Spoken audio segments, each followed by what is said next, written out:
Felicitations! It is me, Felicia Day, and this is my podcast. 59! Episode 59, I believe. I think. Hey guys, I'm sorry this is like 3 or 4 days late, but I did it!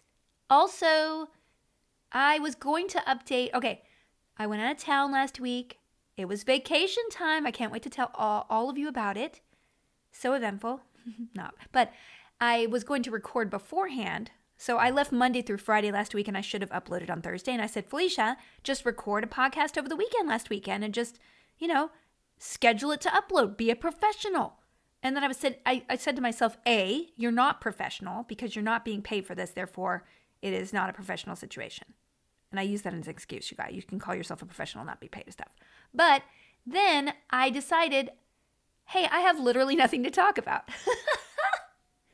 That is why that is why I went out of town, because literally my life had come to a standstill. I hated the walls in my bathroom, my bedroom. I hated everything. My daughter, who is 4 years old, she was throwing herself on everything day after day. Mama, I'm bored. Mama, I'm bored. I'm so bored. She was starting to invent games that I really didn't appreciate, which involved water everywhere in the house and smearing Play-Doh on things. So I was like, we got to get out of here. We gotta get out of this house, 'cause COVID is driving us so crazy. So I rented an Airbnb.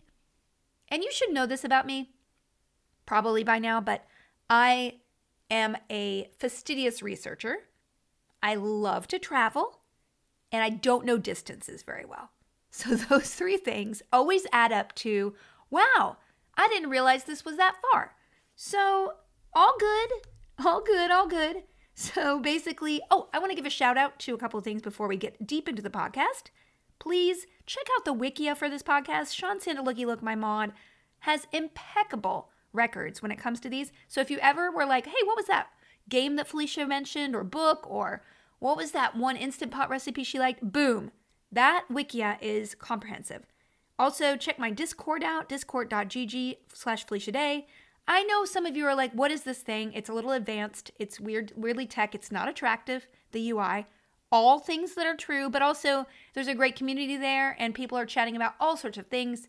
I keep up to date on COVID there because people are on it as far as sharing information, video games, board games, general stuff, also my own stuff, and my schedules always are most updated there. So go over there, discord.gg/Felicia Day. Okay, so I had this bug up my butt to see some trees. I've been stuck in Southern California for a year now. The last time I traveled was for Supernatural last March. So it's almost exactly a year. And the sad thing was that yesterday, after we got home from our trip, Calliope decided to have fancy tea party day. So she said, Mama, go and get your fanciest dress on. So I pulled out the shiniest, most blingy dress. And it was this silver and purple dress that I had bought in Vancouver for the Supernatural wrap party, which I never got to attend, and it was sad. It was very sad, but I did wear it around the house all day over a pair of exercise pants and sneakers and granny panty underwear, and I also prepared pancakes and bacon in it and cleaned up the house in this dress, so it does need to be cleaned, but I did feel good because I got my money's worth. And that was all I cared about.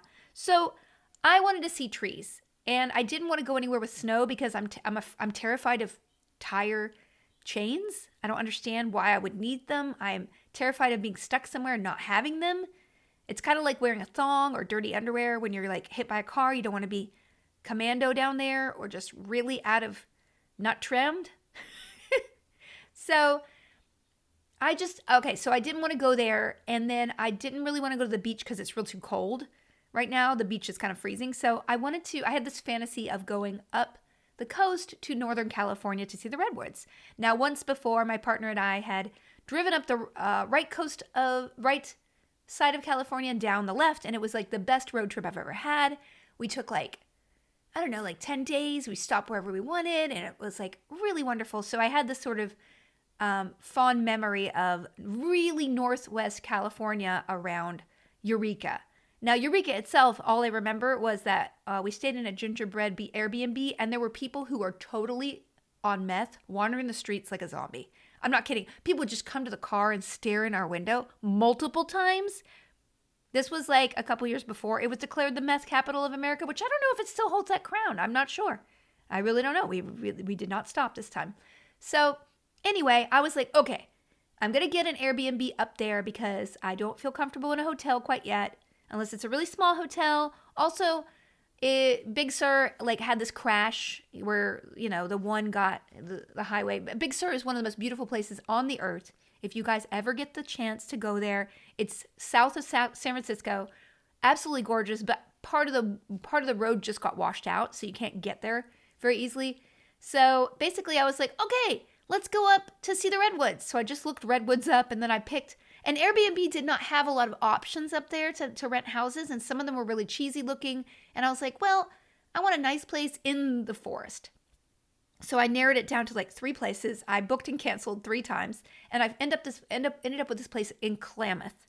And there's a Klamath River, which is very, very famous for whitewater rafting, which I will never know because I don't know how to swim, and I certainly don't think whitewater rafting is entertaining at all.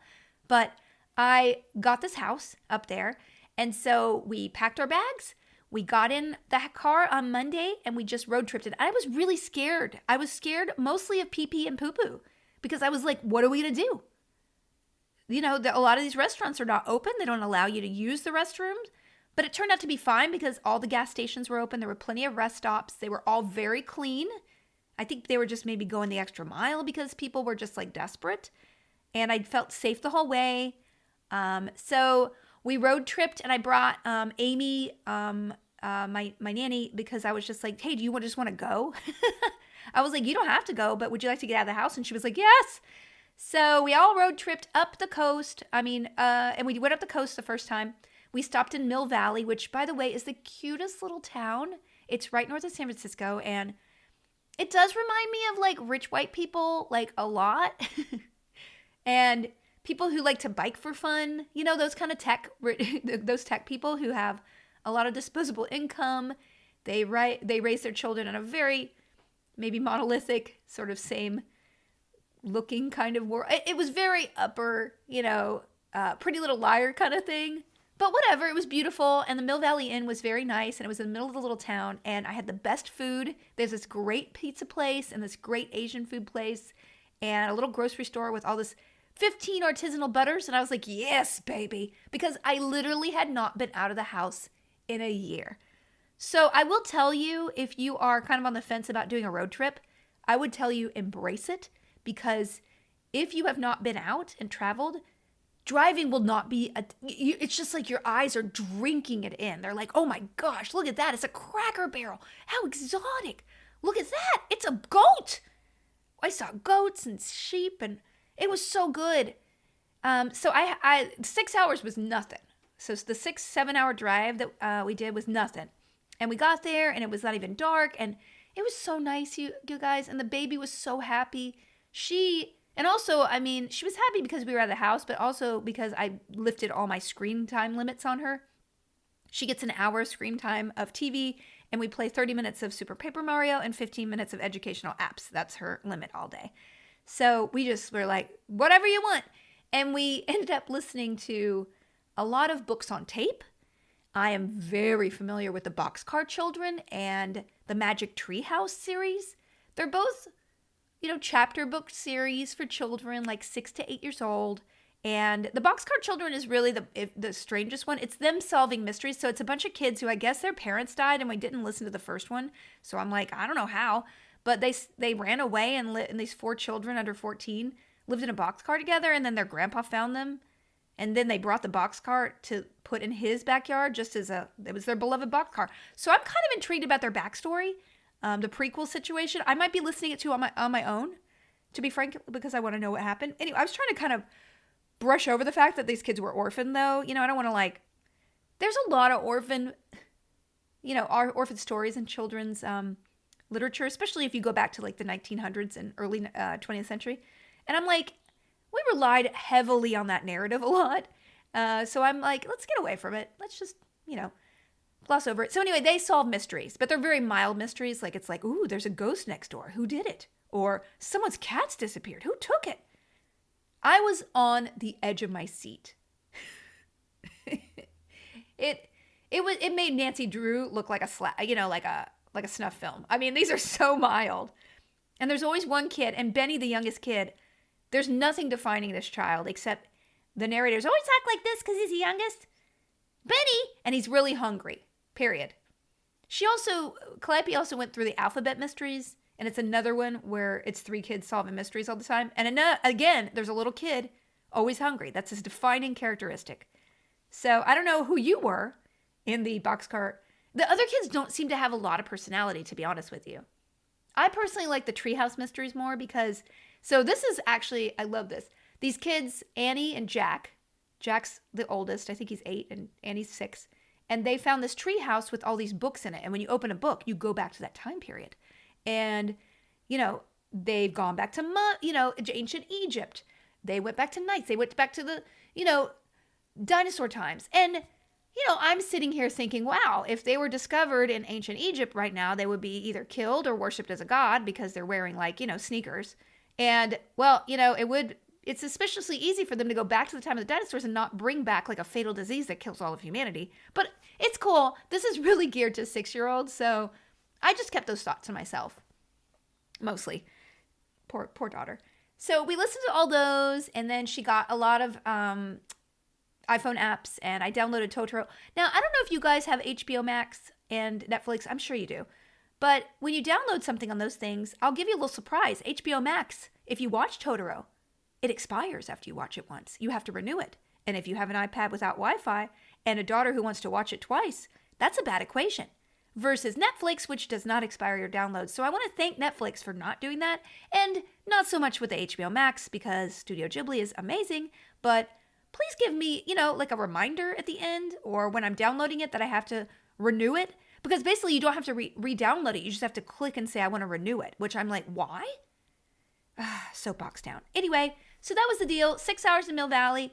And then I looked at the map and I'm like, oh, it's another 6 hours past this. In fact, it was 7, everybody.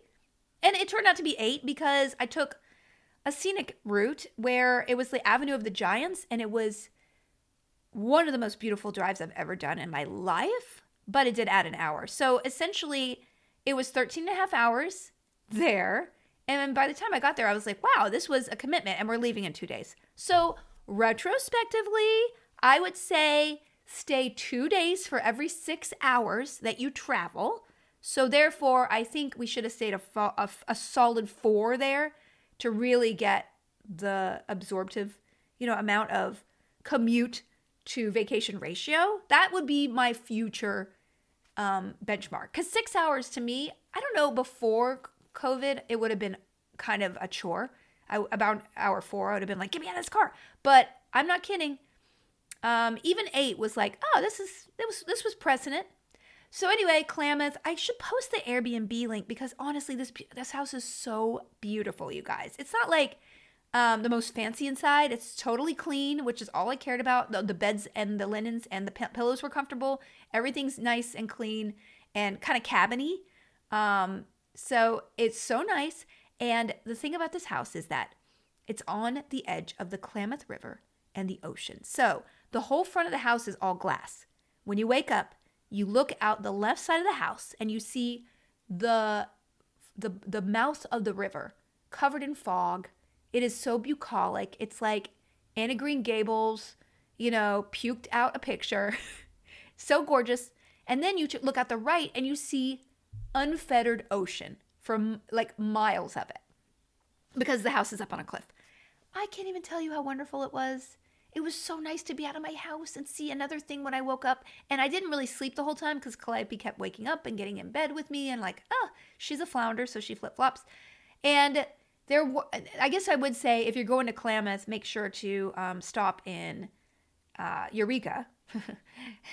Avoid the meth addicts.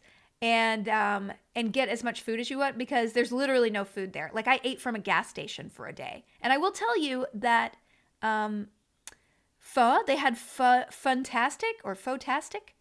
It was kind of like a cup of noodle thing with pho. It was actually pretty good. But I ate it for twice. So And I realize that I do need, when I go on vacation, I do need at least 3 or 4 restaurants and a grocery store within, a 15-minute drive. I just need that. Okay? That's just one of my requirements. I need to know that somebody can prepare some food for me. I'm not a princess because I hate calling myself that and I hate that term. But I will say that I don't rough it well. But I did plan ahead to get some European butter. And I did get enough food for a day and a half. So it was only like 2 meals that I was short. And then we drove 13 and a half hours back. And I want to tell you, wasn't that bad. It was not bad. We left at 7 and we came back, I think we got home at 9 p.m. It was definitely the last 2 hours was kind of a slog. But I will tell you, I've been much more impatient in like a 3-hour drive. Because I'm not kidding. You will be, your brain and your body is so grateful that you're just not seeing the same walls anymore. So I guess the long story short is A, take a road trip, and B, plan a place that will give you the comforts that you need. Bring your pillow. I brought my heavy blanket. It was a game changer. All right. I love heavy blanket. I cannot sleep without heavy blanket. I named it. It has a name, capital heavy, capital blanket. And if I didn't have it, I wouldn't have slept in it at all the whole time. And I will tell you, you must see the redwoods at some point in your life. So we did like 5 or 6 hikes. The one on the Avenue of the Giants, we just stopped at one of the groves. There was like a whole guide where you could stop at 7 different places. And we stopped at a couple. And walking amongst these, and this is like uncut land. Nobody has ever logged in this area. And it's just so beautiful. And it's so serene. And it gives you this peace in your heart of like, nothing is needed. I didn't check Twitter or Instagram or anything. And I have to tell you, I didn't miss it one bit. And I'm like, what is this adding to my life? Not much. I like outputting and I like reading people interacting with me. But it's just too much. Too many people in an echo chamber. Too many people just adding things into my brain that I'm like a colander already. I have no attention span anymore. The less that is pulling at me, the better.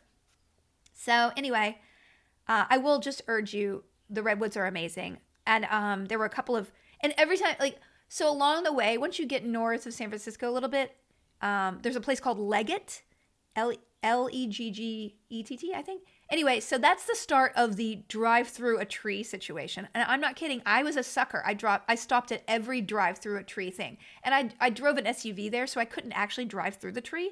But my Prius could have fit through that tree. And then there are like 4 or 5 other drive through a tree. There's a house in a tree. Look at this house in a tree that's vertical. Look at the house in the tree that's horizontal. Here's a bar in a tree. So it's illegal to do it now, but I guess they used to hollow out huge 1,000-year-old redwoods and just make a house out of them, or just like cut. And the ones where you could drive through, those trees are still alive, because I guess the root system is really shallow on one of these 400 feet tall trees.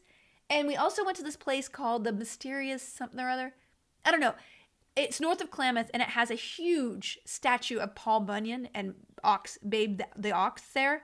And they have this incredible grove of trees, and you can walk through it. And they also have this aerial sort of bridges that connect the trees about 200-300 feet up.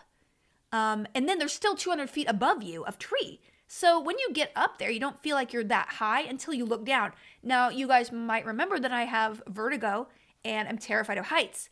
So my baby who went with me, which I never would have let her do if I had known actually what we were doing, but they were just like, hey, she's 36 inches tall, go up. And I was like, la-di-da-di-da, oh my God. She was so sweet. She would stand at the end of the little rope bridge and go, Mama, you can do it. Be like Captain Barnacle.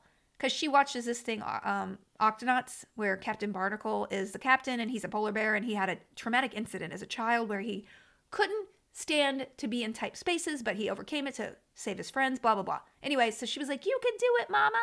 It's the only reason I didn't literally have a panic attack and curl up screaming, please get me out. So all of it well worth it. I will admit I ate sushi immediately on return. And I was really, and you know what it made, you guys? It made it so that going home was refreshing. I could not wait to get home. And after a couple of days, I actually had ideas, creative ideas, for the first time in a long time that are new. I was excited to get back to create stuff. now when I got back, I started doing my to-do lists and I got sort of overwhelmed because I'm like, you're obligating yourself to too many things, blah, blah, blah, blah, what. But it did make my environment a lot more pleasant, and it gave me a new mindset that got me out of sort of the rut that I've been in. So long story short, I urge you to take a road trip, even if it's like just a day trip away for a couple weekdays, even a weekend. I think it's a good palate cleanser because we're not stimulating our brain enough, and I don't think online interactions really are able to compensate for all the sensory things we need in our body, like smell, taste, sight, all of it, hearing, just being in one of those beautiful, beautiful hikes through either a birch forest or, we did a bunch of like beach hikes that you can go like, there's 12-mile hikes, there's 30-mile hikes, there's 1-mile hikes. We did the 1 mile because I have a 4-year-old. In the middle of it, she'd be like, Mama, I'm tired. And I would have to carry her. And then I got some guns now, y'all. So anyway, that's my vacation. And I wanted to be able to save the podcast because basically I had nothing to talk about before. So there you go. Okay. What else? So I wanted to share a couple books. Now, I didn't read a lot because clearly I was driving half the time. But I do have a couple of books that I want to share. The one that I'm really focused on right now, I'm halfway through it. It's called The Pig That Wants to Be Eaten, 100 Experiments for the Armchair Philosopher by Julian Baggini. Now, this is normally a book I would not pick up, but I read in a comment section how somebody was like, this changed my life, or it kept my brain feeling like I'm actually still growing. So I was like, okay, I'll get this.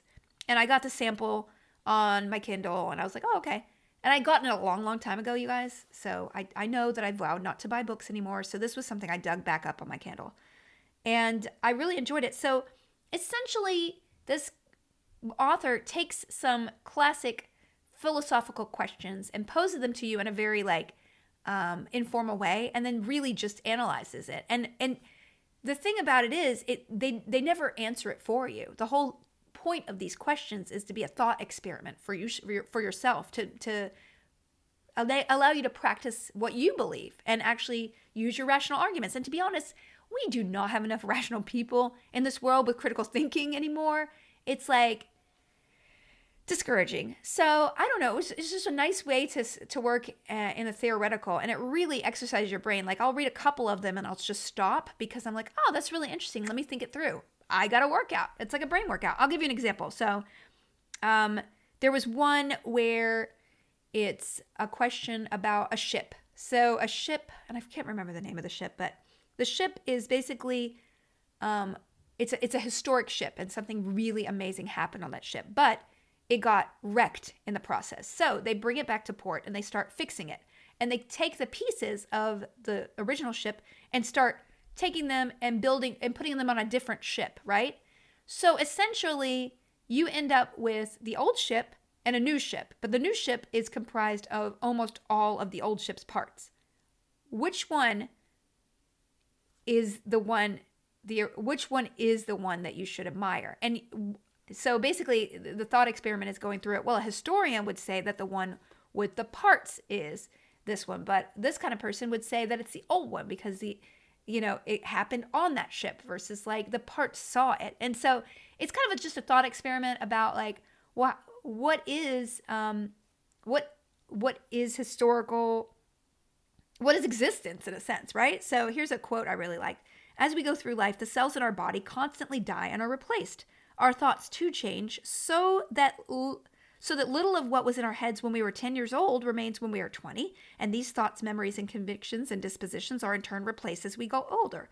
And are we to say that there is no right answer as to whether we are the same people who we were many years ago, and that it just depends on what our interest in ourselves is?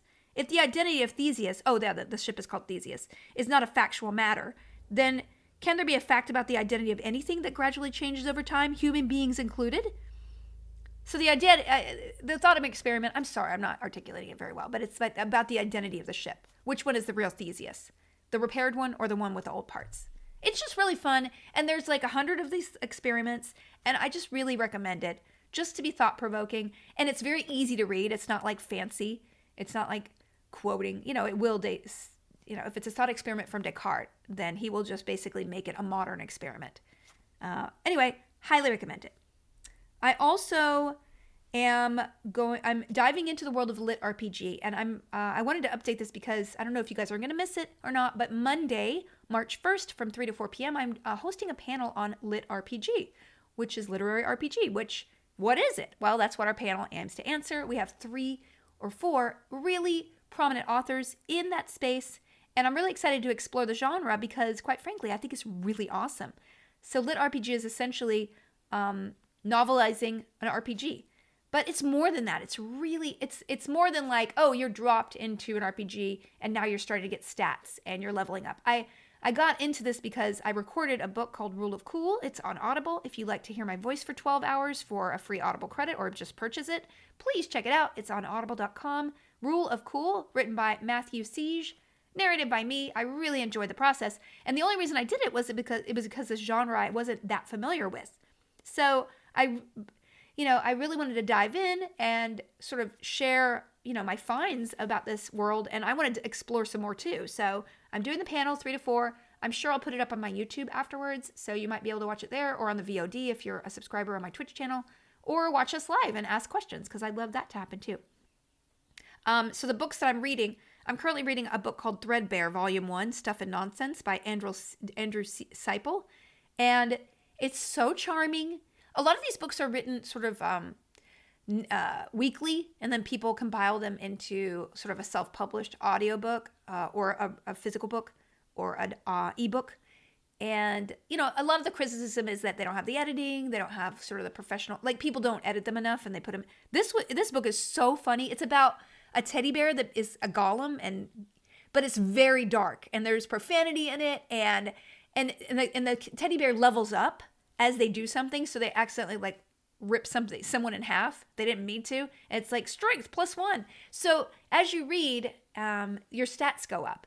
And there are a lot of really interesting, innovative ways of writing essentially your experience in a game or a character's experience in a game in a novel form. And I think a lot of you might enjoy it. And so try out Rule of Cool, whether you want to listen to me read it or not. It's a really funny one. I also have Sufficiently Advanced Magic by Andrew Rowe, who is actually going to be one of my panelists. I started reading that, and the quality of the writing is really high.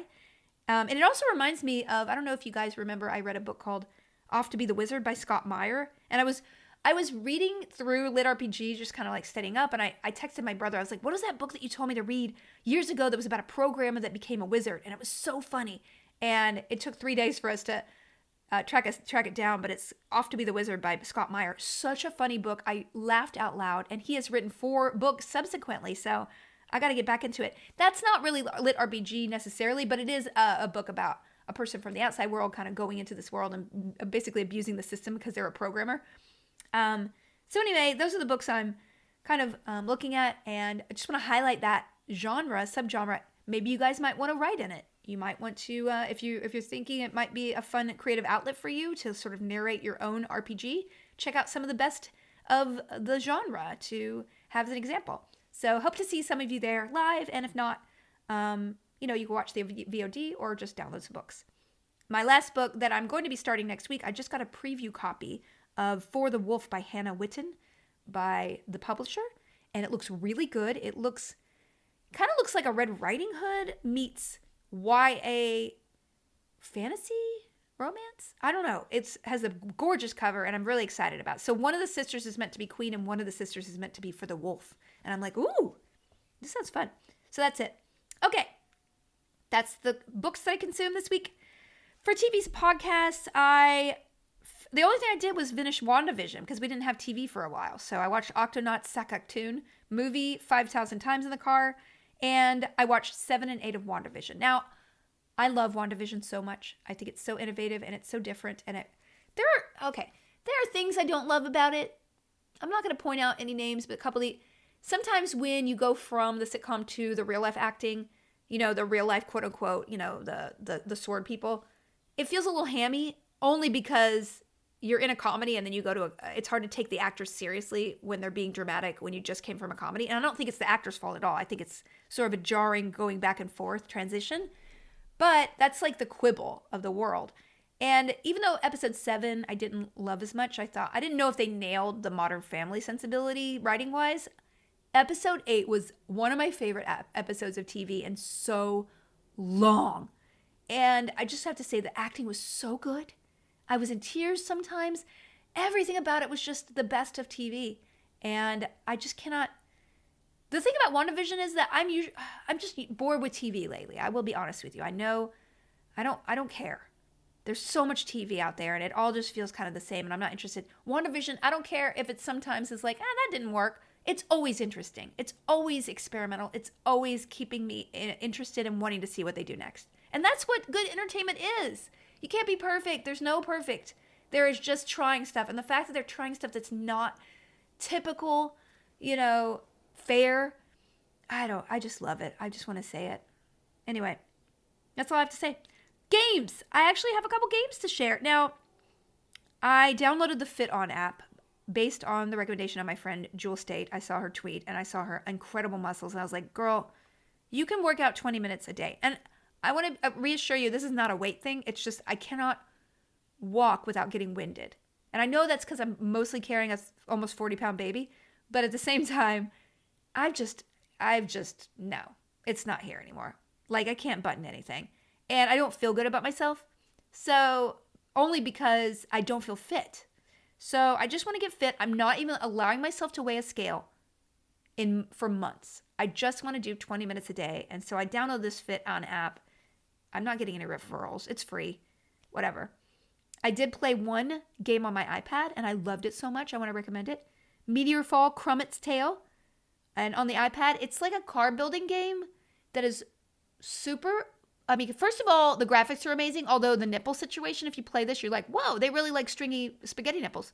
But it's such a fun game. I love it. I guess it's a sequel to a game called Meteorfall Journeys, which I didn't play. But I played a lot of games similar to this style, art style-wise. Love it. So I would highly recommend this game because it is a deck building game, but it's an RPG. It does require enough strategy that you're not frustrated. And I really liked it. I felt like it was a lot deeper. I love Star Realms on the iPad, so I played a lot of that as well. But I've recommended that before. This one is a new one. I just wanted a fantasy-style deck building game, and this is all of it. I do want to give a shout-out to all my online Twitch followers and anybody who... I'm feeling a lot of guilt. And it's not about, not streaming or whatever. I'm feeling a lot of guilt about multiplayer games, you guys. And I knew when I dipped my toe in WoW, I would feel this because I feel like it's an obligation. When I get people to do something, then I feel like I am committing to these people for the rest of my life, and I'm disappointing them when I'm not logging on every day playing with them. And that is just me. I don't have enough bandwidth to do anything in my life, right? And I dipped my toe in WoW, and I felt bad that people were joining the guild like they don't have free will, and if they expect me to be playing every day with them, like I can't do that. That's just not happening. But I have this sort of guilt feeling. And now that I'm involved in 3 multiplayer games, I'm involved in, I haven't played WoW in months, but I would like to actually get back to it. But I have WoW, I have Rust, which I haven't been playing. I have Valheim, which I haven't been playing. Everybody's advancing beyond me. And I have this sort of like FOMO / guilt in that I like playing my single player games and I like playing the multi, but I need to psychologically be okay with dropping out and not feeling like I'm flaking on people because I like to bounce from game to game. I like variety. I love the people I play with. The community is incredible. The streamers and the non-streamers, the mods and, everybody. They're all just awesome and they are the social network that has gotten me through this COVID. And so I feel extra guilty if I feel like, oh, well, you've been playing Rust, but you haven't played this week. What are you doing? Are you abandoning everybody? I'm like, I don't know. I just need to be the owner of my own time, and I can't seem to take that personally on. This is completely in my own head, all these problems that are happening. So no one's guilting me about it. This is completely internal, and I don't know how to fight guilt. I don't know if you guys have the same problem, but guilt plagues me. And I had been pretty good about it, actually. I've been good about being more self-centered, which I needed. And the MMOs sort of trigger this sort of because I can't play as intently as I would like to get as good as I would like to. So I have to temper myself into this casualville land, which is fine. But then I feel like I'm not committed. So I'm more easily dropping out. Like Minecraft, I feel so bad. I'm still paying for that server because I feel guilty. This is all me. Go back to therapy. Okay, that's it. That's all I consumed. and a bunch of gas. Okay, questions. Michael Woodruff asks, what do you think are the qualities a good boss should have? Well, Micah, having been a bad boss in the past, not a bad boss, but no, I would say bad. I don't think I was the best leader when I was at a company because I didn't understand what I was obligating myself to, and I think if I could go back in time, I think the things that I would do as a boss that were different, and these are qualities obviously I think a good boss should have because I lacked them, and I learned too that I needed to have had them. The ability to delegate, the ability to hire and fire people. I will say that my inability to fire people affected other people in a way that was not productive and hurt everybody overall. Because sometimes you're just not good for something, and that's fine. But my guilt and my personal obligation to people would not allow me to let people go, and that was my problem. And also taking on blaming all the failures of something on myself, which was not my fault, right? So I guess the best boss would be allow people to do their best work, allow them to have ownership over things, trust them, and that means hiring really carefully. And when something isn't working, be aggressive about either trying to guide it in a better direction for everyone's sake, or go ahead and just be ruthless in that you need to let people go. And I know that that's terrible because nobody wants to get fired or have to fire anybody ever. But I look at my baby, and if there was a toxic person or just a kid who she was afraid of, or she just didn't get along and it brought out the worst in her, and there would have to be at her school, I would probably take her to a different school, right? And so that person, I don't know. It's just, I think that's really important. The other qualities should be self-knowledge. And this is everybody, really. Know what you do well and make sure that you don't dissipate that energy in areas where you're not as functional, because the special thing about every single person is what they bring to the table that they're enthusiastic about and they excel at. And when you start diluting yourself into other areas, you're going to be unhappy because you're not doing the work you know you could do in other areas, and you get confused about what your function is, and it just leads to bad feelings all around. So I guess those are my qualities. And being able to make people feel like they are awesome. I think it's really important. I mean, I say that about ownership, if you have ownership and the success of the company begets success of the employees, whether it's bonuses or actual ownership of the company, which, the success of the guild is people get a little bit extra money if the guild does well. Those are the kind of contracts I would use to make. And I was like, this actually makes people want to invest their time and their expertise and continue to. Because then if you get success and all your hard work is just making one other person successful, then you start to resent them, and that sort of breaks down the sort of unit. And I understand that all this stuff I'm saying only applies to startups and smaller companies, because clearly Amazon isn't giving, unfortunately, rewards to their employees as the company grows, which I'm sorry, that's kind of weird. And it should be that way, but that's the modern society we're in. But in an ideal situation, everyone feels like the success, the aggregate success reflects on gives them success too. So here I am, Economist 101. I know nothing about economics, and that's why I don't do business anymore. Okay. Steve Call asks, do you still get royalties from reruns of Buffy? How does the royalty system work for actors? Good question, Steve. So it's kind of complicated, and I'm not exactly 100% authoritative on this, but I will tell you I get $7 checks now, and I get them from my union. Everything is paid by the union, and thank goodness for the union, because if not, we would get no residuals, and we would be hired and worked to death and under not safe conditions, and we would not have a pension or health. I want to just say thank goodness for unions. So the residuals get paid to the union, and the union disperses them. So I will get every year or something, I'll get an orange envelope from foreign royalties for Buffy, and it's usually $47 total, or Eureka or whatever. But royalties are very, if you are on a show and have points, if you're a lead on a show and you negotiate points, you will literally get millions and millions of dollars from those residuals or those participations in the show. As far as residuals go, if I do an episode on network TV, I will get paid a flat fee, anywhere from SAG minimum, which I think is $9,000. Usually people only get $9,000, for a guest star.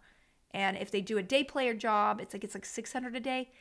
So you can imagine how much an actor has to work in order to make a living, and you do not work that much as an actor. So if you see any actors who are doing 1 or 2 lines on a show, they are struggling financially. If you see actors who recur on a show, they might be struggling. If they're not like a series regular and they're guaranteed a certain amount of money, which could be anywhere from 12 to 15 to 20 to 30 to 300,000, depends on how famous you are, right? If you're not contractually obligated to get a certain number of episodes and a certain number of dollars for that, you are probably not making that much money. I will be honest with you. Like recurring, I know that I think Misha Collins was like recurring on Supernatural for years before he was made a regular, and that means that you never know when they're going to call, and you got to drop everything. And if you can't make it work out, they get angry. They probably get angry at you. And I don't know of any instance where Supernatural actually got angry at people for not being available, but I'm just saying in theory. So it's all kind of really stressful acting. And so but if you're on network TV or CW or Fox, you'll get that flat fee, and then you'll get another almost equivalent fee for the first run of the show. But then it goes down from there. So you might get like $1,000 that year, and then it goes down to $500, and then $400. I get checks for 2-3 cents all the time because the residuals from 10 years ago. I will say that if you are on a streaming show, you probably don't get any residuals. So this is the problem with actors everywhere, is that they are in even worse financial shape because, there's a lot more TV, but people are being A, paid less, B, there are no residuals from streaming, and C, you don't get any DVD residuals, which actually is a very high number, or it used to be a very high number for actors. So you have all these financial areas where you could have made money as an actor, which kind of compensated for only working 2 to 3 times a year, but now all of those avenues are drying up. And that is why most of the actors I know who are not on series or were on series but now are not move out of LA because it's too expensive to live. And I will admit that, when I drove up the coast, I'm like, why am I living in LA anymore? If I audition, it'll be online. I'll probably not work in LA. It's very brown there. I would love to see trees. I don't know if I want my kid growing up in LA. And, it's something that a lot of actors I know are going through. If I was 22, clearly I would never do that. But I'm old now. So anyway, that's how the residual would work. And thank God for them, because if without those, I would not be here today. Lucifer asks, as someone who decided to have a child with IVF, what advice would you give to women with a similar choice in their lives? And did you find difficulty with friends or family in making your choice? Well, Lucifer, I didn't really tell. I was kind of transparent about it. And I gotta say, I would say that 4 out of 5 of my friends used fertility treatments because they're all my age. They were in their late 30s. And that is just an age where it's a little harder to get pregnant. It just, it is. And so that was, if anything, I was in the minority. I would have been in the minority if I had just been like, oh yeah, I just got pregnant. I spent a lot of money and it was very, very hard. And I guess I would tell people emotionally, especially women, it is very, very hard and you will blame yourself. It will add a lot of strain to a relationship because it will take a lot longer than you think. And the failures are devastating. And it is really emotionally something that you need to, and also you need to treat your mental and physical body as carefully and as lovingly as possible through the process. So if you are under stress, that's going to contribute to, the failure of your IVF. And you'll be spending thousands and thousands of dollars. You're trying to change your whole life. If it's important to you, you're going to have to sacrifice some things. And by the way, if you become a parent, you have to sacrifice so much anyway. Might as well start a little bit early and try to have a smoother transition.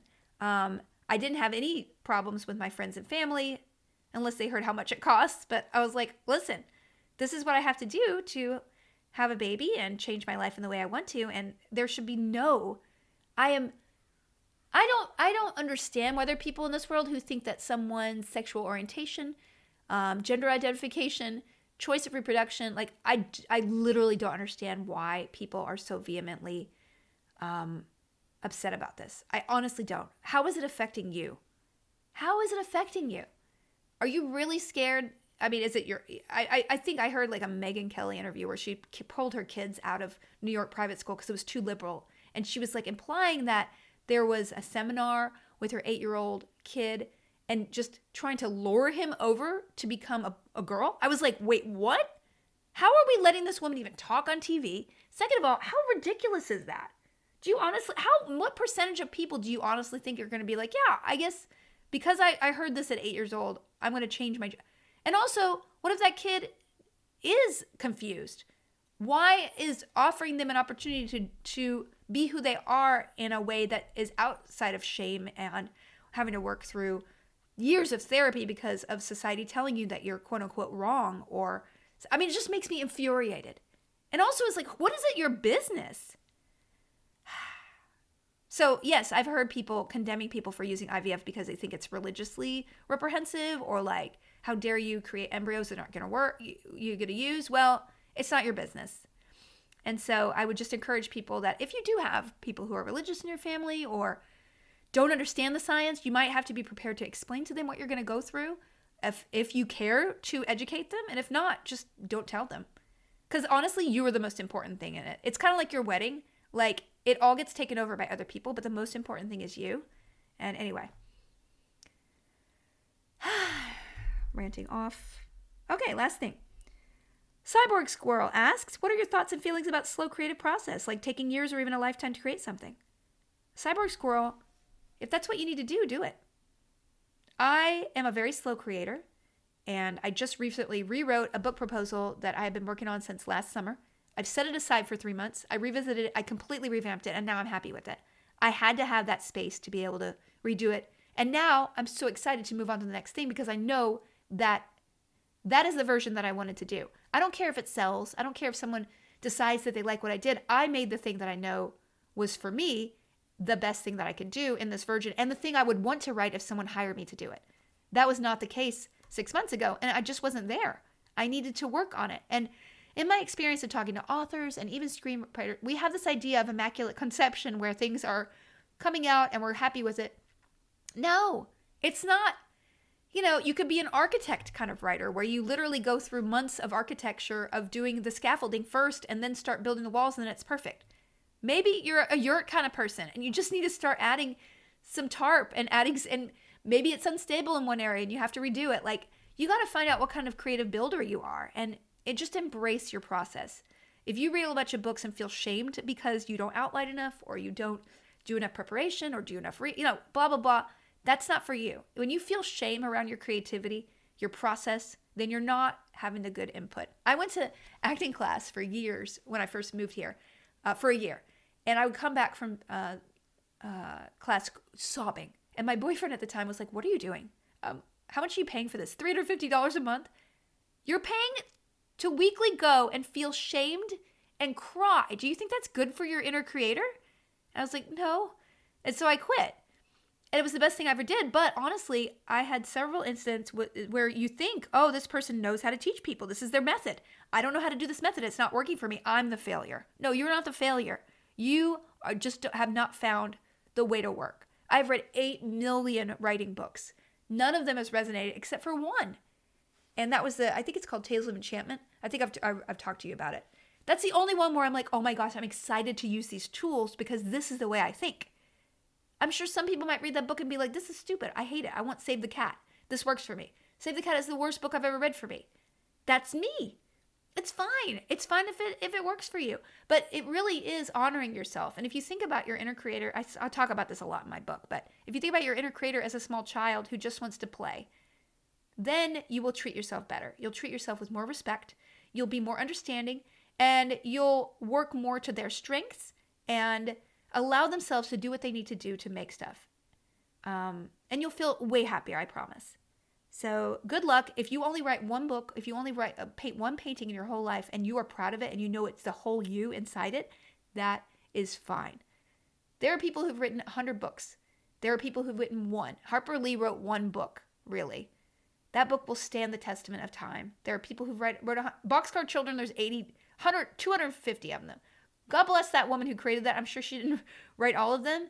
She will last the test of time because I think kids are going to read those books forever. Those are 2 different versions of immortality through creativity. If you just do one painting that ends up in your wall for a couple of generations because your family was like, oh, my grandpa or grandma was a painter and I love her work because she really put her soul and heart into it. That's amazing. So be gentle with yourself, because the gentler you are with your creativity, the more it will thrive and blossom. All right, you guys. So I will see you next week. Please, also, if you are not subscribed to my newsletter, Substack, felicitations.substack.com. I will be doing one this upcoming week. There will be a new Undressing Bridgerton as well. We have episode 5 up right now. Episode 6 is the next one, and there is a lot of stuff in that I don't know how I'm going to discuss with Tom. It is a lot of naughty bits, so look for that. And I will see you online streaming this week. All right, see you later. Bye.